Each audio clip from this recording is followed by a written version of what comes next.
Hello दोस्तों, welcome to my YouTube channel RM exam point. आज इस वीडियो में बात करेंगे इंग्लिश के क्वेश्चन के बारे में, जो कि सीटेट जुलाई 2024 में पूछे जाने वाले महत्वपूर्ण क्वेश्चन है। तो इस वीडियो को अंत तक जरूर देखिएगा। इसमें इंग्लिश का पहला प्रश्न इसमें है, what type of question promote thinking skill in children? Closed ended questions, factual questions, question based on purely on the reading text, personal responses question. यानी ऐसे क्वेश्चन जो बच्चों के स्किल को प्रोमोट करते हैं, सोचने की क्षमता को, सोचने की कला को प्रोमोट करते हैं, यानी उसको प्रोत्साहित करते हैं। तो कौन से इसमें तरीका है जो उसको प्रोमोट करता है स्किल को, थिंकिंग स्किल को? तो इसमें देखेंगे पर्सनल रिस्पॉन्स क्वेश्चन, यानी व्यक्तिगत व्यवहारिक जो क्वेश्चन पूछे जाते हैं वह प्रतिक्रिया में, उसमें पहला का कौन सा ऑप्शन सही होगा? चौथा होगा। दूसरा, students need to brain storms ideas, organise them, draft, edit and revise their work is a process which reflects writing skills, listening skills, speaking skills, reading skills. तो ये जो होता है किस स्किल को प्रोमोट करता है, रिफ्लेक्ट करता है? तो ये करता है राइटिंग स्किल को, यानी दूसरा कौन सा ऑप्शन सही होगा? पहला वाला। तीसरा है reading for comprehension can be test achieved through learners reading silently and asking comprehension question, teaching learner to run a finger on pencil or pencil under the line being read, asking the children to read the text aloud, helping learners speak words softly while reading। तो ये कौन सा होगा इसमें सही option? Comprehension जो है achieve करने के लिए कौन सा तरीका सही होता है कि learner reading silently and asking comprehension question. And तीसरा कौन सा ऑप्शन सही होगा? पहला ऑप्शन सही हो जाए। नेक्स्ट आते हैं चौथा, if you give the due respect to your own student, then you have in your mind that you are exhibiting high standard of ethical relation, you are preserving your own sovereignty, you have matured attitude towards students, you feel that the students are motivated to follow this practice. तो इसमें क्या होगा? If you give the due respect to your student on your student, then you have in your mind that, क्या इसमें दिमाग में रख सकते हैं इसमें कि you feel that the students are motivated to follow the practice, यानी चौथा कौन सा ऑप्शन सही होगा? चौथा। नेक्स्ट आते हैं पांचवा प्रश्न पर, who said language is one of the most important and characteristics form of the human behaviour. ये जो स्टेटमेंट है वो किसने कहा था? Bloomfield, Socrates, Aristotle, Gleason. तो किसने ये स्टेटमेंट कहा था? तो ये ग्लीसन ने किया था, यानी पांचवा कौन सा ऑप्शन सही होगा? चौथा ऑप्शन सही होगा। छठवां, the theory that assume that speech organized originated from sound imitation is known as sing song theory, divine gift theory, onomatopoeic theory, contact theory. The theory that assume the speech originated from sound imitation is known as, इस थियरी को किस नाम से जाना जाता है? वो जाता है ओनोमेटोपोइक थियरी, यानी छठवां कौन सा ऑप्शन सही होगा? तीसरा ऑप्शन सही हो जाएगा। सातवां प्रश्न है, which of the following steps are conducted by the pupil teacher while teaching a poetry lesson? Model reading, second reading, gist of the poem, all of the above. तो इसमें कौन सा होगा, वह चौथा होगा, all of the above.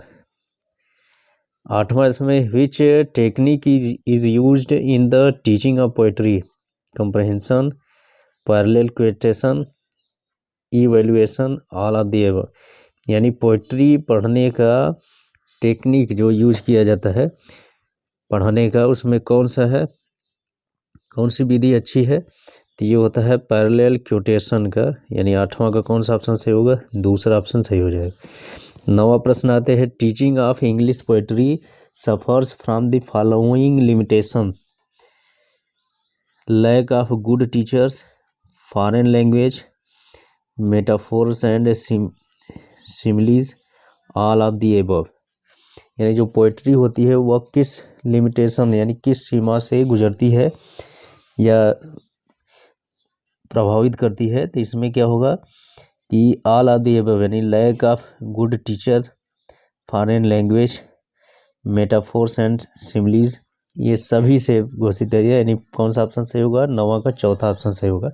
10वां, who said mother tongue is the basic of all work, किसने कहा था कि जो मातृभाषा होती है सभी कार्यों के आधार होती है।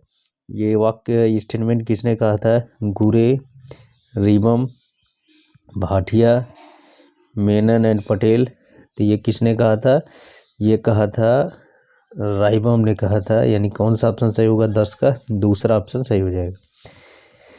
11वां प्रश्न है,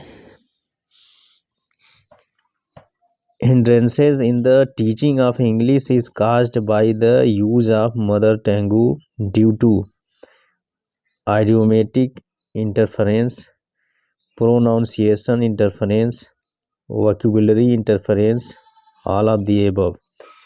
तो इसमें क्या होगा, ये सभी विकल्प सही होंगे। यानी 11 का कौन सा ऑप्शन सही होगा, चौथा।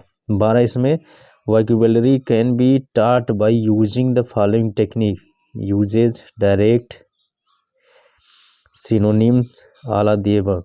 वोकैबुलरी जो होती है can be taught by using the following technique, यानी किस तरीके से किसका यूज करके इसमें उसको पढ़ा जा सकता है, पढ़ाया जा सकता है, तो वह सभी तरीकों से। यानी इसमें all of the above option सही होगा, यानी 12 का चौथा ऑप्शन सही हो जाएगा। 13 प्रश्न आते हैं, Holiday identifies 7 functions that language has for children in their early year. Which of the following is not none of them? Instrumental, regulatory, interactional, reflective। इसमें कौन सा हो सकता है, हो सकता है चौथा रिफ्लेक्टिव। यानी 13 का कौन सा ऑप्शन सही होगा, चौथा ऑप्शन सही हो जाएगा। 14वां इसमें फिलिंग द ब्लैंक्स करना है। Function is when language is use to gain knowledge about the environment, what is the tracker doing, which one of the following is above function identify by Halliday, instrumental, regulatory, heuristic, representational. तो इसमें कौन सा विकल्प सही होगा, ये हो जाएगा हिस्टेरिक। यानी 14 का तीसरा ऑप्शन सही हो जाएगा। 15 आते हैं, methods of teaching pronunciation are imitation method, subsidiary method, phonetic method, all of the above. यानी इसमें कौन सा होगा, ये ऑल ऑफ द एबव सभी उपयुक्त होगा। यानी 15 कौन सा ऑप्शन सही होगा, चौथा ऑप्शन सही होगा। 16 विच of the following is not a type of words, functional words, situation words, content words, substitution words. तो कौन सा ऐसा शब्द है जो वर्ड नहीं है, तो इसमें कौन सा होगा, ये सिचुएशन वर्ड्स। यानी 16 का दूसरा ऑप्शन सही होगा।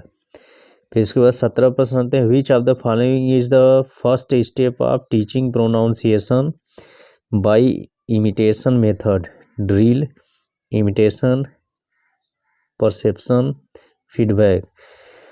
तो कौन सा पहला सोपान है प्रोनाउंसिएशन का बाय इमिटेशन मेथड का, तो 17 का इसमें कौन सा इसमें आएगा, परसेप्शन। यानी तीसरा ऑप्शन सही होगा 17 का। 18 प्रश्न आते हैं, which of the following should be kept in mind while formulating homework policies formulation. पहला ऐसा है interactive and mechanical drills should be used often. Contents of homework should not be of a great variety. Exercise books available in the market should be done first. Teachers should make good use of the homework as a tool for evaluation and feedback. तो इसमें formulation जो policies है homework का, उसके लिए कौन mind में रखना चाहिए, कौन सा तरीका अच्छा है। तो इसमें चौथा इसमें रहेगा teacher should make good use of the homework as a tool for evaluation and feedback. यानी उनके इवेल्युएशन के लिए और फीडबैक के लिए रखना चाहिए होमवर्क को।